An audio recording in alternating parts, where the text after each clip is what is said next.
안녕하세요. 저는 10월드라면 치가 떨리는 30대 여자입니다. 요즘 인터넷상에서 시댁욕 많잖아요. 저도 하나 보태려고 이렇게 글을 쓰게 되었네요. 제가 시댁과 결정적으로 인연을 끊게 된 사건이 있어서 이렇게 사연을 올립니다. 지금 생각해도 억울하고 참 어이가 없어서 말이 안 나오네요. 그런데 지금 결과적으로 보면 잘 되었다고 생각하면서도 참 씁쓸한 건 어쩔 수 없나 봐요. 처음에는 시댁에 사랑받고 싶다고 생각한 적도 있었습니다. 제가 사랑하는 사람의 가족이니까요. 제 가족처럼 챙기면 알아주시겠지 그렇게 생각했거든요. 하지만 사람 마음이라는 게 그렇게 간단하지가 않나 봐요. 결국은 상처를 주며 이렇게 인연까지 끊게 된 것을 보면 말이죠. 저와 남편은 5년을 넘게 사귄 장기간 커플이었어요. 그래서 오래 만났기에 서로 집안 어른들도 그리고 서로의 집안 사정도 참 잘 알았죠. 오래 연애를 하다 보니 오히려 집안 어른들이 너희 결혼은 언제 할래? 하고 물을 정도였어요. 가끔 남자친구 집에 찾아가면 어머님이 저를 예뻐해 주셔서 저도 남자친구 부모님께 결혼 전부터 잘 챙겨드렸어요. 오죽하면 저희 엄마가 본인 생일보다 남자친구 엄마를 더 챙긴다는 말을 했을 정도였죠. 저희가 막 결혼 이야기가 나오고 있었을 때 현재의 남편, 그러니까 당시 남자친구의 아버지가 돌아가시게 되었습니다. 그래서 저는 홀로 남은 남자친구 어머니를 더 잘 챙겨드려야겠다고 다짐했죠. 그래서 부르면 군소리 없이 찾아가서 굳은 일도 마다하지 않고 해야겠다고 생각하고 무조건 달려갔었죠. 남편은 집안에서 둘째 아들이었습니다. 위로 3살 차이 나는 형이 있었는데 어머니가 아주버님을 정말 많이 챙기셨어요. 보통 엄마들이 장남을 예뻐하니 저도 그런가 보다 하고 생각하고는 했었죠. 거기다 저희는 결혼하고 아주버님은 아직 미혼이니 그래서 더 챙기나 보다 했는데 남편 말로는 어릴 때부터 자기보다 형을 더 예뻐했다고 말을 하더군요. 당시에는 그런가 보다 하고 넘겼네요. 겉으로 보기에는 그렇게 차이가 나지도 않았고 혼자 있는 아들 챙기는 건 당연해 보였기 때문이죠. 그런데 아주버님이 결혼할 여자를 데려오면서 평화로웠던 분위기가 달라지기 시작했어요. 아주버님께서는 저희가 결혼한 지 3년 차에 여자분을 집으로 데려오셨어요. 그전까지 며느리는 저 혼자였기에 거의 제가 큰며느리 역할을 해왔어서 아주버님이 집에 여자분을 데려온다고 하셨을 때 가장 좋아한 게 바로 저였습니다. 그래서 그날은 오전부터 어머니와 함께 새 식구를 맞을 준비를 부지런히 하게 되었습니다. 어머니도 아들이 30대 후반이 되어서 여자를 데려온다고 하니 얼마나 공을 들이시는지 잔치상 부럽지 않게 상을 차리고 싶으셨는지 장거리를 한가득 보셨습니다. 저희는 갈비에 잡채에 전까지 붙여서 정말 한상 가득 음식을 해놓고 새 식구가 오길 기다렸죠. 그리고 아주버님이 형님의 손을 잡고 현관문으로 들어오는데 여자분이 온몸을 명품으로 휘감고 있는 겁니다. 눈에 띄는 명품도 있었지만 나중에 찾아보니 명품이었던 제품도 있었던 것 같아요. 제가 명품에 눈이 어두워도 이건 딱 명품이라고 하는 것도 몇 개씩이나 있었죠. 저는 그때 대충 아주버님이 부자를 만나고 있다는 건 듣긴 했지만 머리끝부터 발끝까지 귀티가 좔좔 흐르는 형님을 보고 놀라긴 했습니다. 보통 부자가 아니라고 생각하게 되었거든요. 어머님도 처음 보는 큰며느리감이 반가우신지 손을 맞잡으시고 환하게 웃으시는데 저도 좋았습니다. 딱 그때까지는 그랬어요. 새 식구가 들어온다는데 나쁠 리가 없잖아요. 식사하다 보니 모자란 음식이 있으면 저는 부지런히 상으로 음식을 퍼나르느라 정신이 없었어요. 어머님이 갈비가 모자란다고 하자 저는 일어나서 갈비를 퍼오는데 거실 상에서 화기애애한 웃음소리가 퍼지고 있었죠. 자세히 들어보니 형님께선 혼전 임신을 했다는 소리였습니다. 저는 순간 3년 넘게 임신을 하지 못하고 있었기에 저도 모르게 어깨가 움츠러들더라고요. 그래도 어쩌겠어요. 집안의 축복인 건 맞죠. 하지만 저를 속상하게 했던 건 형님의 임신 소식이 아니었습니다. 바로 너무도 바뀌어버린 어머님의 행동이셨죠. 제가 갈비를 상위에 내려놓자 어머님이 형님의 손을 꽉 붙잡고 말씀을 하셨어요. 어머, 요즘은 아이를 다 혼수로 가져온다더니 참말이네. 정말 예쁘기도 해라. 우리에게 오자마자 장손까지 만들어 오고. 고생했다. 여기 갈비 먹어라. 잘 먹어야 아기가 잘 자라지. 그때 저희 남편이 제 눈치가 보이는지 갈비 한 조각을 제 밥그릇에 올려놓았어요. 아이를 가지기 위해 그동안 노력해왔는데 아직 가지지 못하고 형이 먼저 가졌다고 하니 제가 신경이 쓰였나 봐요. 갈비는 우리 자기도 좋아하니까 많이 먹어. 요리만 두고 준비하느라 고생했어, 자기야. 그래도 그 한마디가 얼마나 고맙던지 저는 남편을 향해 미소를 지었습니다. 그런데 어머님이 저를 슬쩍 보시더니 네가 한 게 뭐 있다고? 그러시면서 갈비를 형님 앞으로 밀어놓으셨어요. 순간 남편은 무안해져서 저를 보며 멋쩍은 미소를 지었습니다. 그때는 어머님이 학수고대하던 아주버님이 결혼할 사람을 데려왔는데 기다렸던 아이까지 가졌다는 말에 너무 좋아서 그러시나 보다 했었습니다. 저는 다시 잡채를 가지러 부엌으로 가는데 뒤에서 어머니의 커다란 목소리가 들려왔어요. 어머, 대학병원 의사라고? 내분비과? 아이고, 우리 집에 드디어 사자를 가진 사람이 들어왔구나. 아이고, 장하다. 지훈이 너도 참 용하다. 어떻게 이렇게 귀한 사람을 집에 들여왔다니? 참 우리 집에 복덩이가 들어왔구나. 저는 잔뜩 들떠있는 어머님의 목소리를 들으며 집이 정말 잔치 분위기라고 생각했습니다. 그렇게 분위기 좋게 식사를 마치고 어머님과 아주버님과 미래의 형님은 이제 결혼 이야기를 하셨어요. 그 상을 치우는 것은 또 저의 몫이었기에 혼자 사부작거리며 상을 치우고 있는데 남편도 그 자리에 앉아있기가 그랬는지 저를 도와 상을 같이 치워주더라고요. 고생했다고 저를 다독이는데 그 손길이 너무 고마웠어요. 아침부터 힘들게 부지런히 요리하고 상을 차렸어도 고생했다는 한마디 못 들을 줄 몰랐습니다.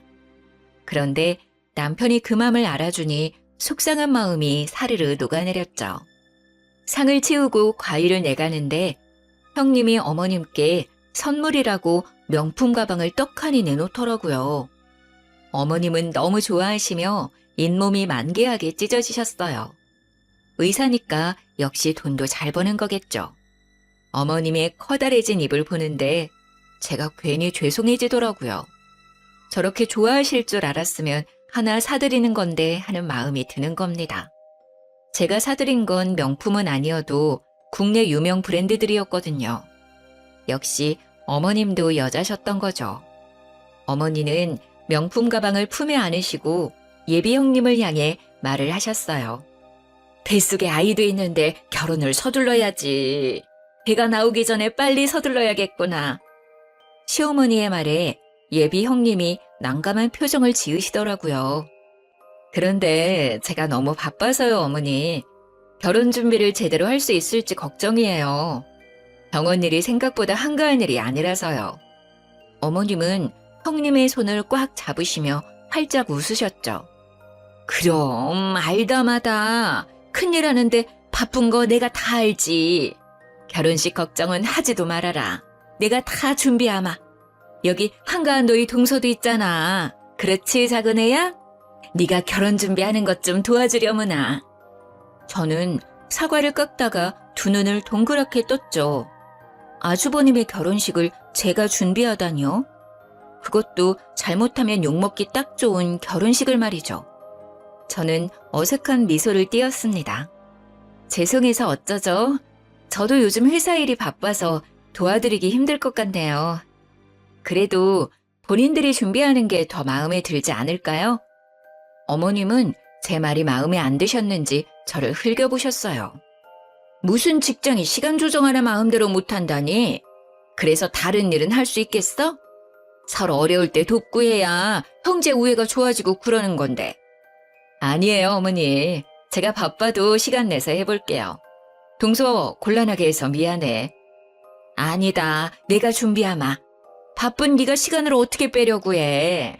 뱃속에 애도 있는데 그럴 필요 없어. 저는 잠시 그 자리에 있는데도 벌써 숨이 막혀왔습니다. 어머니와 형님만이 다른 세상에 있는 것 같이 느껴졌는데 저는 딱 그 자리에 그냥 옆에 세워진 병풍 같은 존재 같았어요. 아직 결혼 전부터 이렇게 살얼음 판인데 결혼하면 또 얼마나 달라지려나 하는 불안이 엄습해왔습니다. 왜 그런 느낌은 딱딱 잘도 들어맞는 것인지 모르겠어요. 형님은 결혼 전부터 보통이 아니셨습니다. 그렇게 형님의 결혼은 어머님 주도 아래 수월하게 이루어지게 되었어요. 두 분 결혼식이 한 달 앞으로 다가왔을 때 우리는 다시 시댁에 모이게 되었습니다. 그런데 형님과 아주버님이 생각지도 못한 말을 입 밖으로 꺼내시는 겁니다. 어머니, 이미 재산이 분할이 끝났다고 하던데 정말이에요? 아버님이 동등하게 나눠주셨다고 하는데 그게 너무 불공평한 것 같아서 말이죠. 제사도 저희가 다 지내고 어머님도 저희가 모시는 건데 왜 동등하게 나누었는지 이해가 되지 않네요. 이건 장남이 더 가져야 하는 문제 아닌가요? 저는 형님의 말을 듣고 어이가 없어서 입이 떡 벌어졌어요. 저희가 결혼 전에 아버님은 이미 아주버님과 남편에게 재산을 동등하게 나누어 주셨습니다.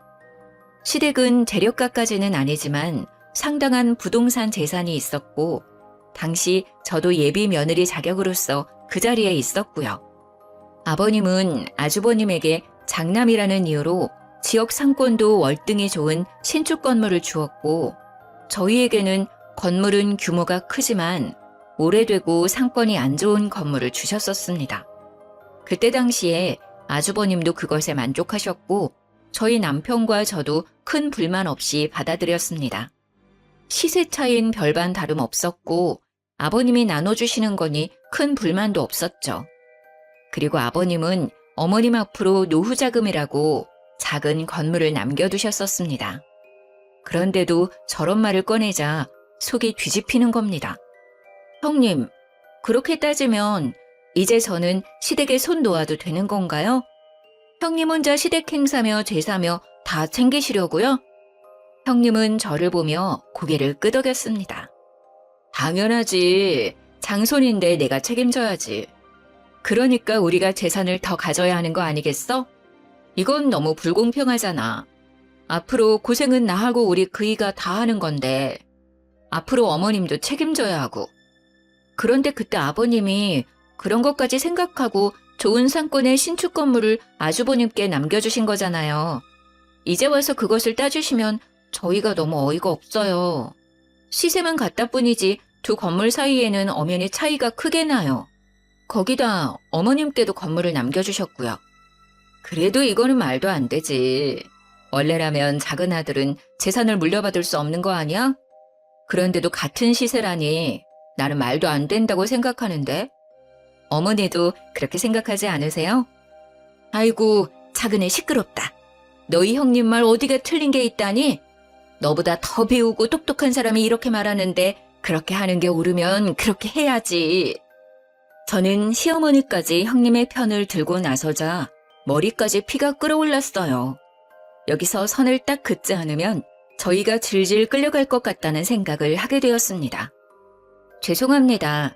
지금 이야기는 못 들은 거로 하겠습니다. 싸움도 되지 않을 일 가지고 이게 뭔가요? 이미 아버님이 저희한테 주신 거고 저희는 다시 아주버님께 드릴 마음 같은 건 없습니다. 죄송합니다. 제 말에 갑자기 아주버님이 버럭대고 저를 향해 소리를 지르시는 겁니다. 아니, 재수씨, 어떻게 그렇게 말을 합니까? 윗사람이 말을 하면 듣는 척이라도 해야 하는 거 아닙니까? 이 사람이 앞날을 생각해서 이렇게 말하는 건데 어떻게 그렇게 딱 말을 자릅니까? 재수씨가 시집와서 한 게 뭐 있나요? 그렇게 재산에 욕심이 나나요? 저는 재수씨가 이렇게 속물인지 몰랐네요. 저는 순간 그 말에 어이가 없었습니다. 누가 지금 재산에 더 눈이 멀었는지 모르는 것 같았어요. 지금 재산 이야기 하시는 두 분은 아직 결혼도 안 하신 거 아니에요? 결혼 생활 한참 하시고 힘들어서 이런 이야기 하는 거면 이해라도 하려고 노력이라도 해보겠는데 이건 경우가 아니죠. 너는 윗사람한테 무슨 말을 그렇게 하는 거니? 어디서 배워먹은 버르장머리가 그래. 윗사람들이 아니다 하면 고분고분 말을 들을 연구를 해야지 어디서 따박따박 말대답을 하는 거야. 두 분이 한꺼번에 저를 향해 그렇게 말하니 속이 정말 뒤집힐 것 같았습니다. 어머니, 정말 말 한번 잘하셨네요. 제가 장남이니까 더 갖는 게 옳죠. 재수씨, 아버지가 주신 건물 주세요 그럼. 이렇게 긴 이야기 할 필요도 없고 서로 얼굴 붉힐 일도 없을 것 같네요. 가만히 우리들의 이야기를 듣고 있던 남편이 이제 참지 못하겠는지 제 손을 잡아서 일으켜 세웠어요. 도저히 가만히 듣고 있기가 불편하네. 이미 그건 아버지가 나와 아내한테 물려주신 건데 왜 형이 주라 말아야? 재산에 눈먼 사람이 누군데 내 아내한테 그런 말을 하는 거야? 이미 끝난 이야기니까 더 이상 할 얘기도 아닌 것 같네. 우리는 그만 집에 가야 할 것 같아. 가자 자기야. 그렇게 저희는 집으로 돌아왔습니다. 돌아오는데도 정말 두 눈이 시뻘개진 두 사람의 얼굴이 눈앞에 어른거리는 겁니다. 어디서부터 잘못된 것인지 길게 한숨이 쏟아져 나왔어요. 하지만 그때는 그게 시작에 불과했다는 걸 우리 모두 알지 못했습니다. 두 사람은 무사히 결혼식을 올렸고 일주일간 신혼여행을 떠났습니다. 그리고 그렇게 복잡한 타이밍에 저는 그토록 기다리던 임신을 하게 되었어요. 남편은 저의 임신에 너무 기뻐하면서 형님 내외가 신혼여행에서 돌아오면 말하자고 너무 좋아하는 겁니다. 저도 드디어 아이의 엄마가 됐다는 뿌듯함과 함께 시댁을 찾았습니다. 모두가 둘러앉자 남편은 활짝 웃으며 제가 임신했다고 공개를 했어요. 모두 놀라지 마세요. 우리 집에 또 경사가 있어요. 제 아내가 드디어 임신하게 되었어요. 자기야, 그동안 고생했어. 정말 잘했어. 남편의 말이 끝이 나자 형님이 갑자기 대성통곡을 하기 시작하는 겁니다. 통곡은 점점 심해지더니 자지러질 정도로 눈물을 펑펑 흘리는데 저와 남편은 꿀먹은 벙어리가 되고 말았습니다. 어머님과 아주버님은 형님을 달래는데 저희는 무슨 상황인지 모르니 가만히 상황을 지켜볼 뿐이었죠. 드디어 형님이 진정하자 휴지로 눈물을 닦아내며 저를 쳐다보더군요. 동서, 좋은 날에 정말 미안해. 내가 유산을 해서 동서 임신했다는 소식을 들으니 뱃속의 아이가 너무 생각나서 그랬어. 우리가 재산 가지고 다툰 날 있잖아. 그날 그게 스트레스가 되었나 봐. 나는 그게 그렇게 분란을 일으킬 줄 모르고 꺼낸 이야기인데 형제 싸움까지 번지고 며칠 동안 끙끙 앓다가 아이가 그만. 저는 정말 할 말이 없어서 입을 다물었어요. 그 상황에서 무슨 말을 할 수 있겠습니까? 형님의 말의 뉘앙스를 보면 결국 우리가 재산을 내놓지 않아서 자신이 유산했다는 말이 아니겠어요? 시어머니는 저를 눈으로 흘기시며 입을 비트셨어요. 재산이 무슨 대수라고 뱃속에 장손을 잃어버리게 만들어. 그리고 너는 이 상황에서 임신했다고 그렇게 말하고 싶니? 지금 사람 염장 지르는 것도 아니고. 아이고, 애들이 배운 게 없어서 그런지 눈치도 없네. 어머니의 말을 듣다 못한 남편이 벌떡 자리에서 일어나서 소리를 질렀습니다. 어머니, 그게 지금 무슨 말을 하시는 거예요? 지금 형네 아기가 우리 때문에 그렇게 되었다는 말이라도 하시는 거예요? 이게 어떻게 저희 잘못인가요? 지금 저희 아이는 안중에도 없으신 거예요? 형님 잃어버린 아이만 중요하신 거냐고요? 자기야, 그만 일어나 가자. 더 이상 여기에 못 있겠다. 저는 남편 손에 이끌려 다시 집으로 돌아왔습니다. 그런데 첫 임신에 심한 시댁 스트레스를 받아서인지 유산기가 보이기 시작했어요. 아래에 피가 살짝 비치고 아랫배가 자꾸 뭉치고 아파지는 게 큰 병원에 가서 검진을 받아보려 했지만 대학병원같이 큰 병원은 계기가 너무 많이 걸려 있어 엄두를 못 내겠는 겁니다. 그래서 남편이 형수네 병원에 가서 검진을 받는 건 어떠냐고 물어보더군요.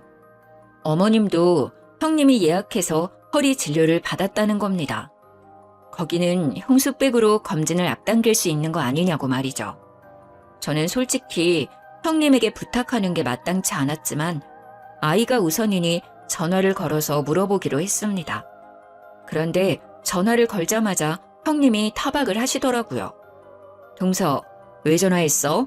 바쁜 일 아니면 빨리 끊어. 혹시 이제는 우리한테 건물 넘길 결심이라도 선 거야? 그런 거 아니면 빨리 끊어. 나 바빠. 다시 머리에 혈압이 오르기 시작했습니다. 형님의 말을 듣자마자 내가 왜 이 여자에게 전화를 한 것인지 후회가 되기 시작했죠. 아니요, 그건 아니고요. 형님네 병원 산부인과 예약하러 가는데 혹시 빨리 앞당길 수 있는지 알아보려고 전화를 드렸어요. 곧 도착하니까 자세한 이야기는 일단 만나서 이야기 드릴게요. 갑자기 형님의 말투가 상냥해지기 시작했습니다. 어머, 그랬구나. 그런 일이면 말을 하지 그랬어. 내가 금방 알아봐 줄 수 있지. 잠시만 끊어봐. 내가 자리 있나 봐주고 다시 전화 걸어줄게.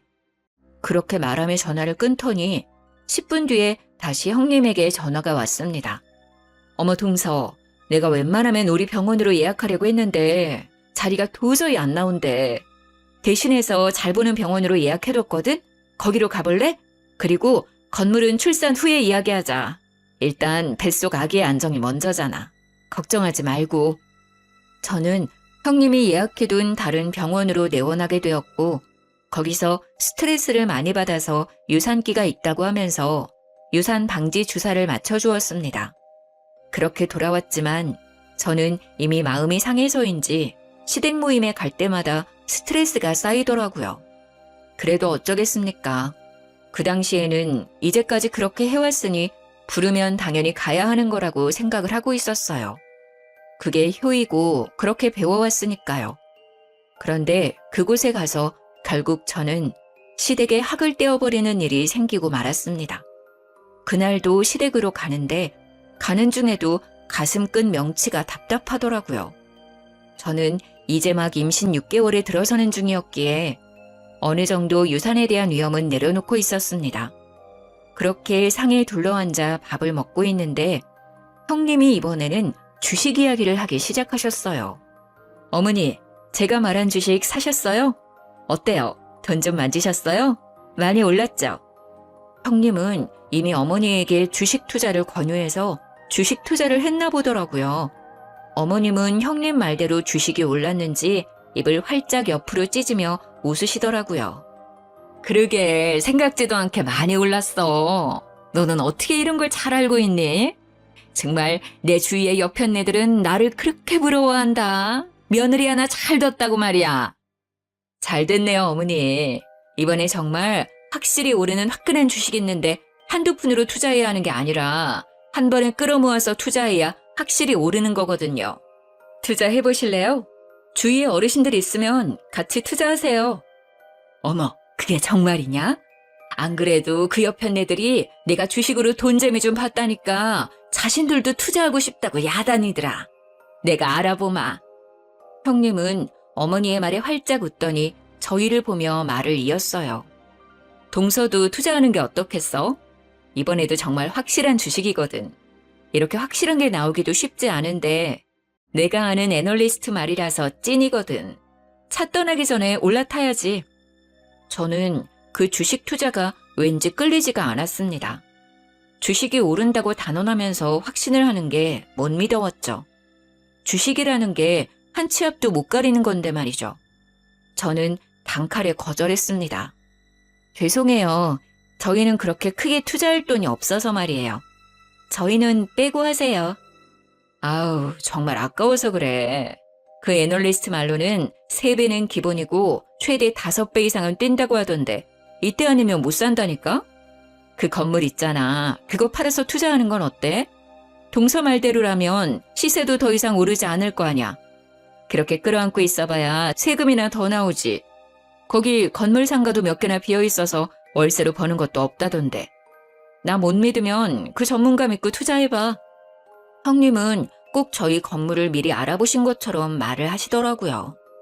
저는 오랫동안 아파트 건설업체를 다니고 있었습니다. 어깨너머로 어떤 특징적인 지역이 아파트 개발이 잘 되는지 어렴풋이 알고 있었죠. 처음에는 잘 몰랐지만 아버님이 물려주신 건물을 보고 나서야 이곳이 잘하면 재개발이 들어갈지도 모르겠다는 생각을 하게 되었습니다. 문제는 그게 언제가 될지 그리고 재개발 허가가 날지 모르는 상태이지만 저는 그 당시에 이 지역은 언젠가 재개발이 된다고 생각을 하고 있었어요. 그래서 형님에게 건물을 팔지 않겠다고 말을 했죠. 아니요, 괜찮아요. 아무래도 거기가 곧 재개발이 들어갈 것 같아서 그래요. 그래서 손해라도 당분간 건물 가지고 있자고 남편하고 말을 해두었어요. 제 말을 듣더니 갑자기 형님의 두 눈이 커다래지더군요. 동서, 정말 해도 너무한다. 그런 건물을 가져간 거야? 어떻게 우리한테는 한마디도 없이 그런 곳을 가지고 갈 수가 있어? 미리 알고 그 건물 가져간 거야? 우리 그이 몰래 건물 빼돌린 거 아니야? 형님의 말에 논리에 어이가 없어지더군요. 건물을 빼돌리다니 어떻게 저런 말을 할 수가 있는 건지 당최 이해가 되지 않는 겁니다. 무슨 말을 그렇게 하세요? 저희도 아버님께 물려받고 눈으로 직접 건물 보고 재개발에 들어갈 것 같다는 거 안 거고요. 아직 재개발 뜬 것도 아니고 그럴 것 같다고 분명 말씀드렸잖아요. 그런데 무슨 건물을 빼돌려요? 저희는 정말 아버님이 주신 대로만 받은 건데 그리고 제가 회사 다니면서 지역이랑 흐름 보고 저 스스로 판단해서 그렇게 말한 거예요. 형님 정말 말을 이상하게 하시는 거 아니에요? 그게 말이 되는 거야? 아버님이 주신다고 그런 낡은 건물을 얌전히 받았다고? 그게 더 이상하지. 분명 뒤에서 아버님에게 무슨 말을 했으니 이렇게 된 거 아니겠어? 어머니, 이거 사기 아니에요? 좋은 건물 차지하려는 것 같은데 어머니, 아무리 생각해도 이건 아닌 것 같아요. 저는 정말 미치고 팔짝 뛸 것 같은데 그 당시 아버님 옆에 계셨던 어머님까지 저를 몰아가는 겁니다. 큰아기 말을 듣고 보니 그렇구나. 너 정말 건물 노리고 그런 거니? 정말 사람 하나 잘못 들여서 내가 별꼴을 다 보는구나. 너 이게 무슨 경우냐, 어? 아무리 재산이 탐이 나도 그렇지. 그렇게 노른자 땅을 홀라당 가지고 가서 너 혼자 잘 먹고 잘 살려고 했니? 말하는 꼬락서니도 아주 뻔뻔하게 시리. 정말 그 말이 사실이면 저도 가만히 있지 못하겠습니다. 재수씨, 이건 법적으로 사실 여부를 따져봐야 하는 겁니다. 사실이라면 지금이라도 이실직고 하세요. 순간 머리 꼭지가 돌면서 아랫배가 뭉치는 겁니다. 밑이 빠질 것처럼 아픈데 저는 배를 움켜쥐고 옆으로 쓰러졌어요. 어머니는 그 순간까지 저를 보고 타박을 하시는 겁니다. 얼씨구, 이제 내가 뭐라고 한다고 아프다고 생쇼를 하는구나. 정말 너 그렇게 안 봤는데 꼬리가 9 달린 여우 아니냐? 나 몰래 얼마나 너희 시아버지를 구워 삶은 거야. 안 일어나? 씨하지 말고 일어나! 저는 배가 아파서 식은땀이 흐르기 시작했어요. 저를 잡고 있던 남편은 제 손을 꽉 잡고 일으켜 세웠어요. 제발 억지 좀 부리지 마세요. 사람이 쓰러졌는데 계속 그런 이야기가 나옵니까? 자기야, 병원 가자. 이대로 안 되겠어. 저는 남편과 함께 급히 병원으로 향했습니다. 저를 본 의사는 하마터면 조산할 뻔했다고 도대체 갑자기 왜 이렇게 되었냐고 물어보는 겁니다. 저는 스트레스를 많이 받았다고 하니 자궁 경부 길이가 아주 짧아졌다고 했습니다. 결국 자궁 경부를 묶고도 위험하다고 남은 임신 기간은 병원 침대에 누워 있어야 한다는 겁니다. 서 있으면 밑이 빠질 것 같은 느낌에 배에 수축이 왔거든요. 병원 침대에 누워 있는데 괜히 서러워지는 겁니다. 보통 다둥이 가진 산모나 이렇게 한다는데 세상 원망이 다 남편한테 쏠렸습니다. 저는 아무 죄 없는 남편을 보고 윽박을 질렀습니다. 나 다시는 시댁 안 가. 이게 뭐야 진짜. 어렵게 아이 가졌는데 축하는 못할 망정 하마터면 우리 아이 잃을 뻔했잖아. 나한테 다시는 시댁 가자고 말하지 마. 다시 또 나랑 시댁에 가자고 하면 나 당신이랑 이혼할 거야. 알겠어? 눈물이 나오는데 남편이 제 손을 꽉 잡더라고요. 알겠어. 안 가도 돼. 그동안 고생했어. 우리 집 일은 이제 내가 알아서 할게. 당신은 우리 아이 걱정만 하면 돼. 다시는 당신 속썩이는 일 없이 할 거야. 내가 미안해. 당신 고생시켜서. 그 말을 듣는데 다시 눈물이 왈칵 쏟아졌습니다. 그동안 참아왔던 서러움이 한꺼번에 터져나왔습니다. 예쁨 받고 싶고 사랑받고 싶어서 열심히 노력한다고 한 것 같은데 어디서부터 잘못되었는지 모르겠네요.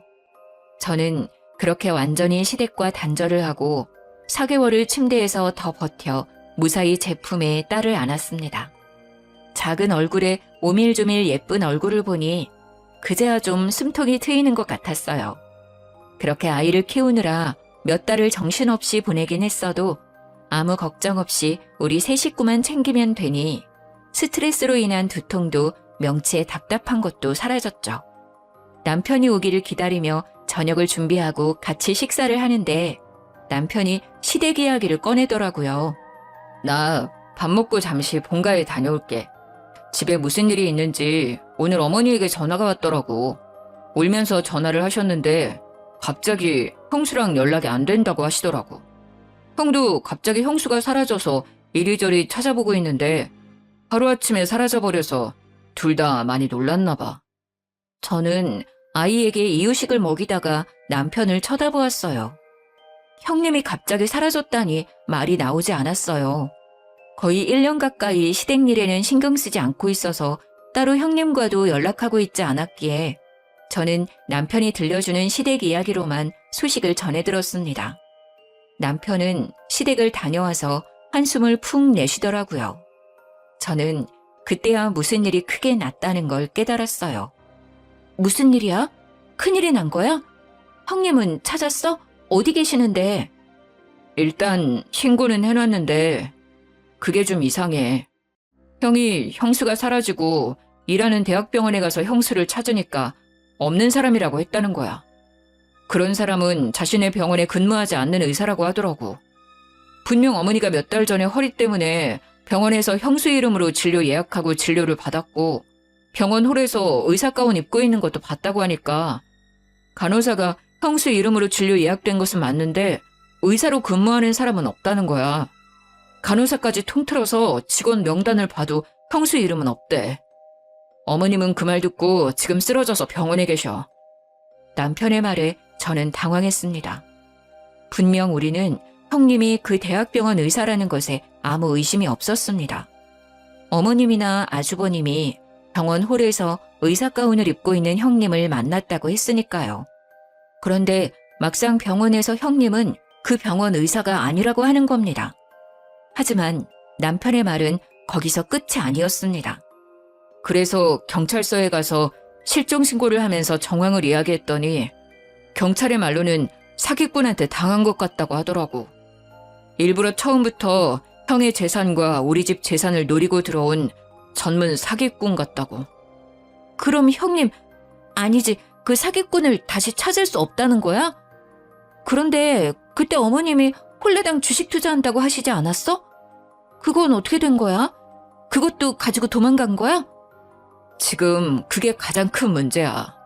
나도 그게 걱정되어서 물어봤더니 이미 어머니하고 형하고 건물까지 다 팔아서 그 주식에 투자했대. 경찰 말로는 그런 주식 자체가 없다는 거야. 아마 현금으로 돌려서 빼돌리기 위한 거짓말이라고 하는데 형수의 신원도 가짜고. 지금 조회 중이긴 한데 보통 이런 경우는 이미 해외로 도주했을 거라고 말하더라고. 신원이 가짜라니 무슨 말이야? 혼인신고 했을 거 아니야? 그게 형수가 일이 너무 바쁘다고 혼인신고를 미루자고 해서 혼인신고를 아직도 하지 않았다더라. 그래서 신원 추적이 늦어지고 있어. 정말 어머님은 믿는 도끼에 크게 발등을 찍히고 마셨던 거죠. 온 식구들을 속이고 시댁과 아주버님의 재산을 몽땅 갖고 튄 그 사기꾼은 몇 달 수사 끝에 필리핀으로 도주를 했다는 것을 경찰에서 밝혀냈다고 하더군요. 어머니는 쓰러진 뒤로 중풍이 오셔서 말도 어눌해지고 한쪽 몸이 마비가 오셨다고 해요. 문제는 어머님이 또 없는 돈까지 끌어다가 사기꾼에게 투자해버려서 빚도 상당하다는 겁니다. 하루에 몇 번씩 병원으로 빚쟁이들이 들락거린다고 하더라고요. 그래도 그 지역에서는 잘 산다는 소리를 듣고 살았던 시댁이 한순간에 빚더미에 앉게 되었습니다. 어머님은 어쩔 수 없이 사시던 집을 팔아 그 빚을 다 갚고 작고 낡은 주택을 월세로 얻었다고 해요. 저는 더는 시댁으로부터 스트레스를 받고 싶지 않았어요. 저는 그동안 할 만큼 했다고 생각합니다. 그리고 이건 어머니가 자초한 것으로 생각하기도 했고요. 번지르르한 겉모습과 의사라는 말만 믿고 모든 것을 믿어버리신 거니까요. 당신이 서운하게 생각할지도 모르지만 나는 어머니 일에 더 이상 신경 쓰고 싶지 않아. 어머니에게 갈 생각도 없고. 그러니까 나보고 어머니에게 얼굴 비추라는 말 하지 않았으면 좋겠어. 남편도 그동안 어머님이 저에게 한 행동을 고스란히 봐와서 그런지 별말이 없었습니다. 그래, 알겠어. 내가 알아서 할 테니까 당신은 어머니 일에 신경 쓰지 마. 그리고 남편은 어머니에 대해 저에게 말하는 법이 없었어요. 그렇게 몇 년이 흘렀는데 저의 예상대로 저희의 건물은 재개발이 진행되었습니다. 저희는 보상금으로 큰 돈을 벌었죠. 그 말을 저희 어머님이 어떻게 들었는지 저에게 수십 통 전화를 해서는 생떼를 부리기 시작하는 겁니다. 작은 애 너는 어쩌면 이럴 수가 있는 거니? 아무리 시어머니가 잘못했다고 해도 이렇게 몇 년 동안 얼굴 한번 안 비추고. 너는 그러는 거 아니다. 내가 뭘 그렇게 잘못했니? 그때는 어쩔 수 없어서 그런 거 너도 알잖아. 시어머니는 몇 년 만에 저한테 전화하셔서 그때 내가 너에게 너무 심하게 해서 미안하다 그 한마디를 안 하시는 겁니다. 그때 제가 무슨 일을 겪었는지 어머니도 다 아시면서 말이죠. 저는 그 일로 뱃속에 아이를 잃을 뻔했는데 해도 너무한다고 생각을 했습니다. 남아있는 정도 없는데 더욱 어머니에게 정남이가 떨어져 버렸죠. 어머니, 정말 너무하시는 거 아니에요? 그때 어머니께서 저한테 어떻게 하셨는지 벌써 잊으신 것 같네요. 그때 제가 얼마나 속상했는지 알기나 하세요? 그 사기꾼 형님한테 홀라당 넘어가셔서 제 뱃속에 있던 손녀까지 위험에 빠뜨릴 뻔한 거 벌써 잊으셔서 저한테 이러시는 거예요? 지금도 가끔 생각하면 명치 끝이 뜨겁고 답답해져요. 그런데 전화해서 그때는 어쩔 수 없었다니요? 어머니는 다 알고 계셨잖아요. 그게 차별이고 폭력이란 거 알면서도 형님이 사주는 명품 가방에 넋이 나가신 거죠. 형님의 배경에 눈이 멀었던 거고요. 다시는 저랑 제 딸 얼굴 보려고 하지 마세요. 너는 어쩜 애가 하나도 안 변하니? 사람이 다 실수하면서 사는 거지. 가족끼리 그렇게 일일이 따져가면서 살면 안 된다는 거 안 배웠냐? 너희 건물 재개발 들어갔다는 거 다 안다. 보상금도 넉넉하게 받았다며. 그거 내놔라. 내 남편이 피땀 흘려서 벌어놓은 재산이잖니. 어떻게 그렇게 큰 돈을 벌어놓고 이렇게까지 매정하게 구는지 나는 알다가도 모르겠구나. 내 남편이 준 거니 나도 받을 권리 충분히 있다고 생각한다. 저는 어머니 말에 기가 막혀왔어요. 돌아가신 아버님이 피땀 흘려 일구어 놓은 재산을 홀라당 말아먹은 건 어머니면서 저희 건물 보상금을 내놓으라는 겁니다. 어머니, 저는 어머니가 아버님 재산을 그렇게까지 귀하게 생각하실 줄 몰랐네요. 저는 그렇게 귀했다면 그 사기꾼한테 건물 팔아서 돈 넘길 때 좀 더 자세히 알아봤을 거예요. 어떻게 한 사람 말만 믿고 그 많은 재산을 넘겨주었는지 저는 아직도 이해가 안 돼요. 그리고 이건 저희가 그때 현명하게 판단해서 지켜낸 거 아닌가요? 어머님이 저에게 그 사기꾼에게 건물 안 넘긴다고 그렇게 구박하던 거 하나도 빼놓지 않고 기억하고 있어요. 그래서 저희가 그나마 거짓골 면하고 사는 거고요. 그러니까 다시 이런 전화하지 않으셨으면 좋겠네요. 이제 전화하셔도 이런 이야기 하시면 전화 끊을 거예요. 저는 어머님의 말을 단칼에 거절했습니다. 그렇지 않으면 어머님 성격에 다시 돈을 달라고 전화를 하실 거니까요. 아주버님은 저에게 미안한지 몇 년이 지나도 얼굴 한번 안 비추고 남편만 연락을 주고받더군요. 남편 말로는 지금은 그 여자를 찾아서 외국에 나가 있다고 하네요. 간간히 서로 연락은 주고받고 있지만 그 여자가 얼마나 꼭꼭 숨어버렸는지 몇 년을 찾아도 머리카락도 안 보인다고 말을 하더군요. 저는 그래도 혹시나 해서 남편을 흘겨보았어요. 혹시 어머님이나 아주버님께 돈이나 이런 거 주고 하는 거 아니지? 그러지 마. 그러면 나 정말 화낼 거야. 남편은 저를 보며 팔짝 뛰더라고요. 내가 미쳤어? 돈을 왜 줘? 형은 나한테 그런 말 미안해서라도 꺼내지도 않아. 자기한테 미안하다고 전해주라는 말만 계속하더라. 자기도 그렇게 속을 줄 몰랐다고. 어머님은 나한테 돈 달라고 전화는 하지만 나는 안 된다고 했어. 병원비는 내드리고 있지만 다른 돈은 안 드린다고 확실히 선 그었어. 나도 말이야, 어머니에게 서운한 게 한두 개가 아니야. 어릴 때부터 어머니는 유독 형만 예뻐했으니까. 당신도 이미 질릴 만큼 봤잖아. 저도 남편이 어머님의 병원비를 내고 있다는 것을 알고 있었습니다. 결혼 전부터 어머님이 아주버님을 알뜰히 챙기는 것을 봐오긴 했지만 어린 시절부터 그런 모습을 봐온 남편도 결혼 후까지 그러니 이제 진절머리가 난 듯 했습니다. 알겠어. 병원비는 내드려야지. 그 정도는 나도 괜찮다고 생각은 해. 하지만 그 이상은 안 도와드리는 게 옳다고 생각해. 그리고 나는 다시 시댁일에는 손대고 싶지 않아. 그건 당신이 이해해줬으면 좋겠어. 남편은 알겠다고 자신의 집일에 신경 쓰지 않아도 된다고 했습니다. 어머님과 완전히 연을 끊고 지낼 수는 없겠지만 그래도 우리 부부는 시댁에 경제적인 도움은 주지 않겠다고 어머님께 확실히 선을 그었습니다. 어머님도 이제는 저희에게 돈을 받아낼 수 있다는 생각은 버리셨는지 저에게는 전화도 더 이상 오지 않고 있네요. 가끔 밖에 나가서 폐지를 주우셔서 생활비에 보태 쓴다고 남편이 말을 해주더군요. 일평생을 곱게 사셨던 분이셨는데 집에 사람 하나 잘못 들여서 고초를 겪게 되신 거죠. 저의 사연은 여기까지입니다.